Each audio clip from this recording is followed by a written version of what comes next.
Breaking news में आप सभी का स्वागत है। मैं मोहम्मद नसीम संजय द्विवेदी के साथ आप सभी के बीच में। कोरोना काल है और इस समय लॉकडाउन है और लॉकडाउन की समय के अनुसार उपस्थितियां और प्रशासन के निर्देश आप तक पहुंच रहे हैं। निर्देशों का पालन कीजिए, लॉकडाउन का पालन कीजिए, सोशल डिस्टेंसिंग का पालन कीजिए, मास्क का उपयोग कीजिए, क्योंकि अभी भी हम कोरोना महामारी से लड़ रहे हैं। बेगमगंज में सभी विभागीय अधिकारियों की बैठक लेकर नवागत एसडीएम श्री खरे ने दिए हैं निर्देश। नवागत एसडीएम एल के खरे के द्वारा एसडीएम कार्यालय में ब्लॉक स्तरीय सभी विभागीय अधिकारियों में तहसीलदार, नायब तहसीलदार, सहायक आपूर्ति अधिकारी, एसडीओपी पुलिस, थाना प्रभारी, मुख्य नगरपालिका अधिकारी, जनपद पंचायत सीईओ, स्वास्थ्य विभाग की सीबीएम, महिला एवं बाल विकास परियोजना अधिकारी, वन परिक्षेत्र अधिकारी, लोक निर्माण विभाग, कृषि, जेल, सहकारिता विभाग एवं गेहूं खरीदी में लगे हुए अधिकारियों इत्यादि की विशेष बैठक लेकर कोरोना वायरस महामारी एवं गेहूं खरीदी के संबंध में विचार विमर्श और परामर्श लेने के बाद एसडीएम एलएन खरे ने मुख्य नगर पालिका अधिकारी भैयालाल सिंह को निर्देशित किया है कि नगर का कोई भी वार्ड एवं शासकीय कार्यालय बिना सैनिटाइजर के न रहे। सभी जगह अच्छी तरह साफ सफाई और सैनिटाइजर कराया जाए। नाले एवं नालियों की विशेष तरह से सफाई अभियान चलाकर सफाई कराई जाए। उन्होंने निर्देशित किया कि सीएमओ स्वयं स्पॉट पर जाकर व्यवस्था देखें। सभी वार्डों में पेयजल की व्यवस्था सुचारू रहे। शहर में कहीं भी पानी की दिक्कत न आए। इसके अतिरिक्त मार्गों एवं गलियों में प्रकाश व्यवस्था भी बनी रहे। सब्जियों की नीलामी विधिवत मंडी प्रांगण में ही हो। वहां पर जो मार्केट में सभी दुकानों पर सोशल डिस्टेंसिंग का कड़ाई से पालन हो, इसको विशेष रूप से देखा जाए। यदि सोशल डिस्टेंसिंग का उल्लंघन करते हुए कोई पाया गया तो उसके लिए दुकानदार भी जिम्मेदार माने जाएं और उनके खिलाफ कार्रवाई की जाए। जिन्हें अनुमति है उन दुकानों को समय पर खुलने और बंद होने दें। इसके अतिरिक्त जिन्हें अनुमति नहीं है वो किसी कीमत पर भी नहीं खुलना चाहिए। एसडीएम महोदय ने जनपद पंचायत के सीईओ शैलेंद्र पांडे को निर्देशित करते हुए कहा है कि बाहर से आने वाले सभी प्रवासी मजदूरों को मनरेगा के तहत गांव में ही काम दिया जाए ताकि उन्हें वहीं रहकर मजदूरी मिल सके और वह परेशान ना हो।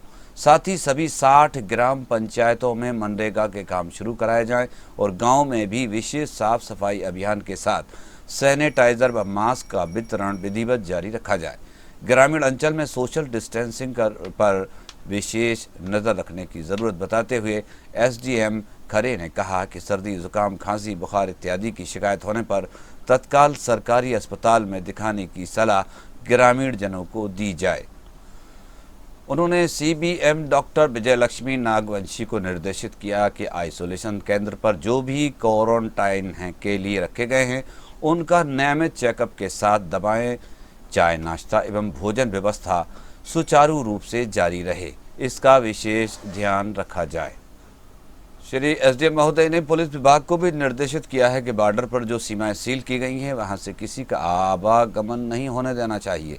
कोई वाहन आते जाते हैं तो उनकी विधिवत एंट्री की जाए। कोई रेड जोन से आता है तो उसे नहीं आने देना चाहिए।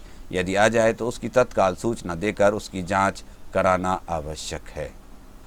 उन्होंने आदेश किया है सहायक आपूर्ति अधिकारी श्री रघुवंशी को के निर्देशित किया है कि वो सभी शासकीय उचित मूल्य की दुकानों की चेक इन करें। पीडीएस का गेहूं 3 माह और चावल 2 माह का बांटा गया था। कितना वितरण हुआ और कितना बचा है इसकी जांच करके जानकारी दें और सभी गेहूं खरीदी केंद्र, उपार्जन केंद्रों पर जाएं। नज़र रखें कोई किसान परेशान ना हो।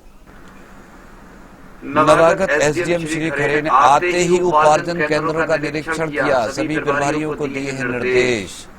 यह नवागत बेगमगंज के एसडीएम एल के खरे ने ज्वाइन करने के तुरंत बाद कृषि उपज मंडी समिति प्रांगण में स्थित उपार्जन केंद्र का निरीक्षण किए जाने के दौरान केंद्र प्रभारी को तुलाई में तेजी लाने और खरीदे हुए गेहूं की परिवहन में तेजी किए जाने के निर्देश दिए हैं। केंद्र प्रभारी के द्वारा हम्मालों की कमी बताने पर मंडी सचिव अभयपाल सिंह बिलोदिया को हम्माल उपलब्ध कराने के निर्देश दिए हैं। इसके बाद ग्राम ध्वज के दोनों विवादग्रस्त केंद्रों पर पहुंचकर निरीक्षण किया और केंद्र प्रभारियों को कड़ी फटकार लगाते हुए कड़े निर्देश दिए हैं कि किसानों को किसी भी प्रकार की परेशानी न हो, नहीं तो सख्त कार्रवाई की जाएगी। एसडीएम महोदय ने तहसील के सभी 13 उपार्जन केंद्र के प्रभारियों एवं कर्मचारियों को बुलाकर उनकी बैठक लेते हुए निर्देश दिए कि अब किसी प्रकार की कोताही बर्दाश्त नहीं की जाएगी।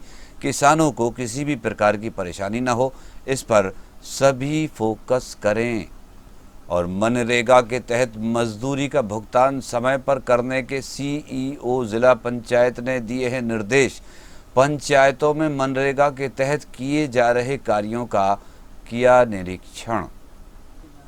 अब प्रदेश में उद्योग स्थापित करना होगा और आसान, न्यूनतम समय में दी जाएगी निवेश अनुमतियां। मुख्यमंत्री श्री चौहान ने निवेश अनुमति संबंधी बैठक ली। मजदूर भाई चिंता न करें, उनकी सुरक्षित वापसी सुनिश्चित करेंगे, धैर्य रखें, पैदल न चलें, कंट्रोल रूम से संपर्क करें। मुख्यमंत्री श्री चौहान ने दूसरे राज्यों में फंसे मध्य प्रदेश के मजदूरों से की है अपील। और 11 मई से होगा दूरदर्शन पर शैक्षणिक कार्यक्रम क्लासरूम का प्रसारण। कोविड महामारी के दौरान बाहर से आए व्यक्तियों को आंगनबाड़ी केंद्र में क्वारंटाइन न करें, प्रमुख सचिव श्री राजन। कोविड-19 संक्रमण की स्थिति में मदिरा व्यवसायियों को हो रही कठिनाइयों के निराकरण के संबंध में आदेश जारी किए गए हैं। मदिरा व्यवसायियों को कोविड-19 के संक्रमण की स्थिति में हो रही कठिनाइयों के निराकरण के लिए कलेक्टर श्री उमाशंकर भार्गव के द्वारा आदेश जारी कर दिए गए हैं। जारी आदेश के तहत निर्माता इकाइयों व बियर हाउस में प्रभारी अधिकारियों के द्वारा वाहन व इकाई संबंधित व्यक्तियों को दिए गए यात्रा पास को मान्य किया जाएगा, जिससे बिना बाधा के माल का प्रदाय किया जा सके। जिला आबकारी अधिकारी सहायक आयुक्त आबकारी द्वारा परमिट को भी यात्रा पास के रूप में मान्य किया जाएगा तथा पास आवश्यकता के अनुसार ही जारी किए जाएंगे। और एक दिव्यांग हैं कोरोना योद्धा भगवान सिंह, ट्राईसाइकिल पर घर घर जाकर वितरित कर रहे हैं सैनिटाइजर। जिले में कोरोना वायरस कोविड-19 के संक्रमण को रोकने तथा बचाव के लिए मैदानी अमला कोरोना योद्धा के रूप में नागरिकों तक मास्क और सैनिटाइजर पहुंचाने के लिए निरंतर काम कर रहा है। सांची जनपद के ग्राम मेड़गी के स्वच्छाग्राही दिव्यांग भगवान सिंह अपनी ट्राईसाइकिल पर ग्रामीणों के घर घर जाकर सैनिटाइजर वितरित कर रहे हैं। नोवल कोरोना संक्रमण को रोकने तथा त्वरित उपचार के संबंध में कलेक्टर ने बीसी के माध्यम से अधिकारियों को निर्देश दिए हैं। और जिले में अब तक कोरोना संक्रमण के 64 पॉजिटिव मरीज मिले हैं। 24 कोरोना पॉजिटिव मरीज उपचार के बाद स्वस्थ होकर घर लौट गए हैं। जिले में 30,400 लोगों की मेडिकल स्क्रीनिंग की गई है और 21,1190 लोग होम क्वारंटाइन हैं। लॉकडाउन 3 चल रहा है और इस लॉकडाउन 3 में मजदूरों का पलायन रुकने का नाम नहीं ले रहा है। मुंबई नाला सुपारा से पैदल चलकर उत्तर प्रदेश जा रहे ये 5 मजदूर 2 बच्चों के साथ पैदल ही अपनी मंजिल की ओर चल रहे हैं। तकरीबन 900 किलोमीटर की कष्टदायक यात्रा के बाद बरेली पहुंचे। यहां से उत्तर प्रदेश 400 किलोमीटर चलकर अपने गांव पहुंचेंगे। रास्ते में इनको किसी प्रकार की कोई मदद नहीं मिली। नमकीन खाकर 8 दिन गुजार दिए। यहां खेत में खाना लेकर जा रहे किसान ने उनको अपने हिस्से की सारी रोटी दे दी, जिससे अपने 2 मासूम बच्चों को खिला सके। 10 साल के बालक आशीष गुप्ता पैदल चल रहा है, जिसकी वजह मासूम के पैर के अंगूठों में बड़े बड़े छाले पड़ गए हैं, जिससे मासूम पैदल चल नहीं पा रहा है। ऐसे में उसके पिता उसे अपने कंधे पर बिठाकर चल रहे हैं। जहां अस्पताल पड़ता है वहां बच्चे के पैर की मरहम पट्टी करवा लेते हैं।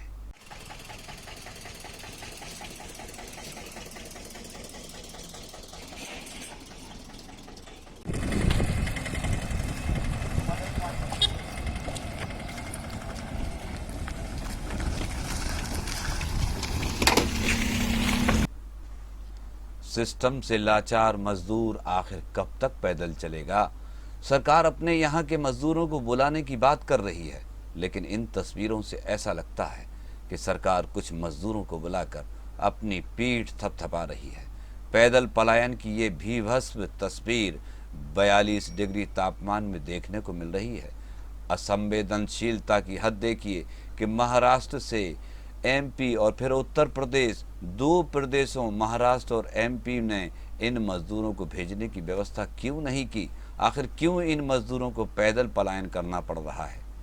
मजदूर पिता ने बताया, हम मुंबई नाला सुपारा के पास स्टील फैक्ट्री में काम करते थे, वहाँ खाने की दिक्कत हुई, काम बंद हुआ तो हम भूखे मरने की बजाय गांव जाना ज़रूरी समझा और पानी और साथ में लेकर के अपनी पत्नी, 2 बच्चों और अपने साथी के साथ 1300 किलोमीटर का सफ़र पैदल तय करने की उन्होंने ठान ली।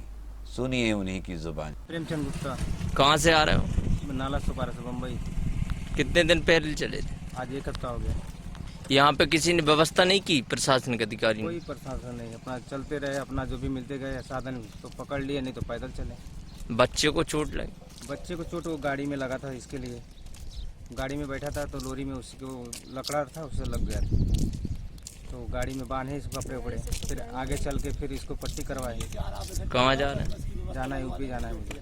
आज एक कुदरत के कहर की एक दास्तान देखने को मिली है रायसेन जिले में। बिरहौली, मानपुर, ब्यावरा, पैमत समेत आसपास के क्षेत्र में शाम को तेज आंधी चली तथा गरज चमक के साथ पानी के छींटे पड़े। किसान खेतों में अपनी कटी फसल को लेकर चिंतित हैं। आंधी भी ऐसी कि रोंगटे खड़े हो जाएं।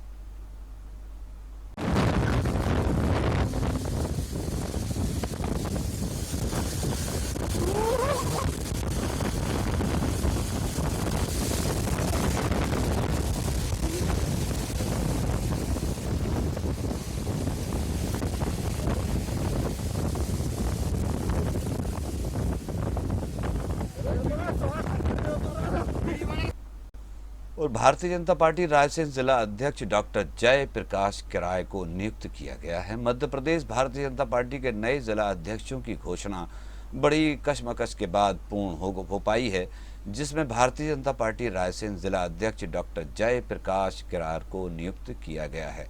डॉक्टर जय प्रकाश सरल सहज स्वभाव के धनी हैं, साथ ही मिलनसार रवैये की वजह से युवाओं के चहेते भी हैं। डॉक्टर जय प्रकाश किरार के भारतीय जनता पार्टी जिला अध्यक्ष बनते ही बधाई देने वालों में गैरतगंज भारतीय जनता पार्टी मंडल अध्यक्ष ब्रजेंद्र पटेल डिम्पल, पूर्व मंडल अध्यक्ष मूरत सिंह ठाकुर, सुभाष जैन और भारतीय जनता पार्टी युवा मोर्चा अध्यक्ष नितेश राय, तरवर लोधी, समीर यादव, नितिन श्रीवास्तव सहित सैकड़ों भाजपाइयों ने बधाई दी। चाहते हैं कि आप हमारे चैनल को सब्सक्राइब करते रहें, लाइक करते रहें, पसंद करते रहें। हम आपको खबरें आपके बीच में लाते रहेंगे। मैं मोहम्मद नसीम संजय द्विवेदी के साथ ब्रेकिंग न्यूज़ आप सभी से इसी उम्मीद के साथ, लॉकडाउन का पालन कीजिए, सोशल डिस्टेंसिंग का पालन कीजिए, क्योंकि अभी भी हम कोरोना महामारी से लड़ रहे हैं।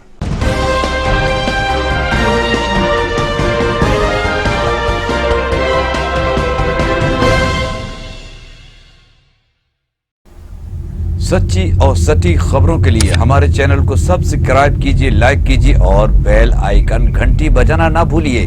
याद रखिए, हम सच्ची और सटीक खबरें दिखाते हैं, आपको पहुंचाते हैं।